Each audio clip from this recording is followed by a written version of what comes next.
Kegiatan yang kita laksanakan pada hari ini tentunya saat pelaksanaan sholat Jumat kita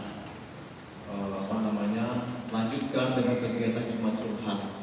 Jumat Curhat jajaran Polda Metro Jaya ini dilaksanakan dalam rangka kita mendengar, kemudian mencatat, kemudian dan juga kita mencarikan solusi apabila ada permasalahan atau mungkin ada informasi yang bisa para jamaah berikan kepada kami, ya jajaran kepolisian ataupun dari Koramil ataupun dari Camat Lurah yang mungkin bisa kita pecahkan bersama.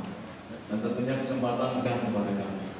Dan tentunya sebelum itu kami akan menyampaikan informasi situasi Kamtipmas tentang kejahatan apa sih yang terjadi di sekitar kita. Ya. Kejahatan yang mungkin terjadi, tindak pidana yang terjadi di sekitar kita ini masih didominasi dengan kasus pencurian. Pencurian ini ada khususon mobil khusus gitu ya. Khususonnya itu pencurian terhadap rumah ya, rumah kosong ya, atau batu bumbu patroli maling keliling ya, mencari pemilik kendaraan yang lalai, situasi yang sepi dan sebagainya. Oleh karena itu, kalau kita mau parkirkan kendaraan, berpikirlah 2 kali, kira-kira sudah aman atau tidak. Tidak cukup hanya dikunci stang, karena apa? Hitungan detik stang bisa dipatahkan. Tetapi kalau kita ikhtiar, kita upaya ditambah dengan kunci ganda, entah itu gembok di jari-jarinya, entah itu di ada yang katanya tekniknya kalau kunci stang putar ke kanan, karena kalau putar ke kiri agak mudah, kalau ke kanan agak susah. Bisa, tapi susah, butuh waktu agak lama begitu. Kira-kira begitu. Lakukan upaya-upaya. Yang biasanya parkir motor malam hari di luar, masukin, ya, dimasukin ke dalam. Karena apa? Supaya lebih kita tingkatkan kewaspadaan. Kemudian yang berikutnya, masalah kenakalan remaja. Ya, masalah kenakalan remaja juga sama. Kita jaga putra-putri kita, remaja kita dari adanya ancaman, ya ancaman baik itu ancaman secara nyata, ancaman tidak nyata. Apa ancaman tidak nyata? Pergaulan di gadget, di handphone, ya di handphone, media sosial, ya film-film yang tidak layak untuk dilihat dan sebagainya. Ancaman yang nyata apa? Tawuran, perkelahian, dan lain sebagainya. Jangan sampai anak-anak kita tergoda kepada ancaman-ancaman itu. Bagaimana caranya supaya kita bisa menghindari itu? Para jamaah sudah dititipkan oleh Allah anak kepada kita. Anak kepada kita semua. Tujuannya apa Allah berikan anak? Allah titipkan supaya kita didik, kita ajari, kita jaga agar taat kepada Allah, agar berbuat baik. Bagaimana caranya, Pak Kapolres? Ya tentunya kita harus jaga, jangan kita biarkan. Kalau anak jam 9 malam, jam 10 malam belum pulang, dicari, betul? Kalau ayam kambing jam 6 sore belum pulang, dicari nggak? Betul, dicari? Yakin dicari, kenapa? Ada harganya, betul nggak? Ada harganya, kambing, laku juta, laku cepet tuh. Ayam, laku cepet, laku lah ya. Atau gocap lah. 20.000 laku dan tapi anak jam 9 malam, jam 10 malam belum pulang, ada yang cari. Kenapa? Gak dicari, karena menganggap anak tidak ada harganya. Betul? Ada yang hargain anak. Tetapi anak akan berharga manakala kita diminta pertanggungjawabannya oleh Allah Subhanahu wa Ta'ala. Anak kita baik, anak kita tidak baik, nanti dipertanggungjawabkan di Allah Subhanahu wa Ta'ala. Betul? Kita rajin puasa, rajin sholat, rajin ibadah dan sebagainya. Tetapi anak kita nakal, bandel dan sebagainya. Yakin para jamaah masuk surga? Enggak. Kenapa? Si anak protes. Ya Allah, saya nggak ibadah, saya nggak begini dan sebagainya, karena orang tua saya tidak pernah melarang saya, orang tua saya tidak mengajarkan saya dan sebagainya. Si anak protes, gitu ya. Jadi jangan hanya kita membandingkan diri sendiri, perhatikan remaja kita, perhatikan lingkungan kita. Gimana caranya? Kalau ada yang nongkrong-nongkrong di lingkungan sekitar, samperin, tanyain, kamu nongkrong ngapain?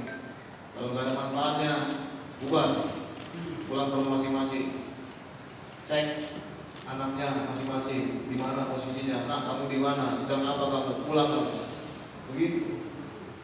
Jangan kita masa bodoh, anak belum pulang, agak dicari. Ya, jadi nanti tiba-tiba ditelepon sama polisi, ditelepon sama rumah sakit, Pak, anak di rumah sakit, Pak, anak di kantor polisi dan sebagainya. Betul? Gitu, kira-kira begitu. Jangan bapak asik dengan kegiatan ibunya, asik juga dengan kegiatan anaknya tidak terurus. Ya. Handphone juga dicek. Berani cek handphone anaknya? Hah? Berani nggak dikunci? Suruh buka, kalau dikunci suruh buka. Kenapa? Kita periksa. Dia ada grup apa? Dia ikut medsos apa? Kita periksa, Pak. Karena apa? Sekarang ini khawatir. Tawuran itu janjiannya dari medsos, Pak, dari grup. Dia punya grup, ada geng namanya geng. Kita periksa. Nah, kamu ikut grup apa aja? Coba bapak lihat, coba ibu lihat, periksa ikut grup apa saja.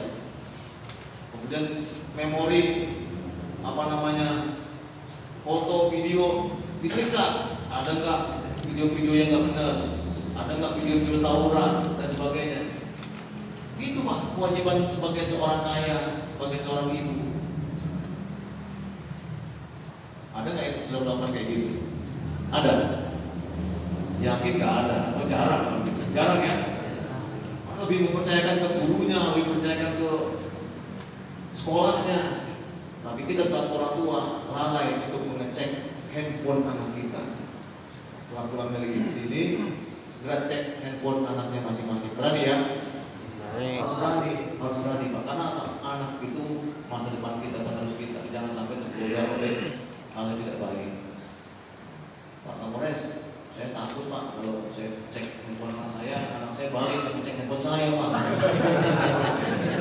Iya, Pak. Bapak ngecek handphone saya, gantian, Pak. Bapak, saya cek handphonenya. Waduh, di situ ada obrolan dengan dia, ada foto cewek lah. Lapor sama emaknya kan gitu ya. Kira-kira begitu. Harus berani ya. Saya anak saya sendiri, Pak, itu saya cek. Ada grup yang apa saya suruh hapus. Kalau lebih tidak ada manfaatnya, lebih banyak mudorotnya, hapus. Kamu mau saya ke grup yang tidak baik, hapus. Kamu link grup. Itu juga medsosnya, TikToknya, apanya, hapus. Nggak boleh ikut yang macam-macam. Istri saya lapor. Itu mama punya ini, dapat mobil, suruh transfer, pajaknya 10 juta. Ah, mobil apaan? Itu dari kapal api katanya kan. Terus saya telepon, saya penasaran kan, benar kan dapat mobil. Saya bilang, mama dapat undian apa? Undian kapal api. Mama pernah ngirim bungkusnya enggak? Pernah ngirim ininya enggak? Enggak pernah. Loh, kok ujuk-ujuk bisa dapat hadiah, Mah? Ya itu mama juga bingung. Udah, Mah, itu penipuan ya. Tapi yakin kok nak ini benar katanya kan gitu. Sampai yakin. Yang mantunya polisi aja sampai diperdaya. Yang alhamdulillah saya cegah. Mah, itu penipuan. Jangan percaya. Kita nggak pernah ngirim bungkusnya, kita nggak pernah ngirim persyaratan untuk dapat undian, tiba-tiba kita diklaim dapat. Namanya jelas-jelas penipuan. Atau misalkan anaknya kecelakaan, Pak, anaknya kecelakaan, Pak, dia butuh ini dan sebagainya. Atau ditangkap polisi, Pak, anaknya, Pak, kita butuh uang tebusan. Atau kalau anaknya mau bebas dari narkoba, anak bayar, Pak, sekian juta. Kalau anaknya saya tahan, nanti ada berpura-pura sebagai anak gitu ya, sebagai anak.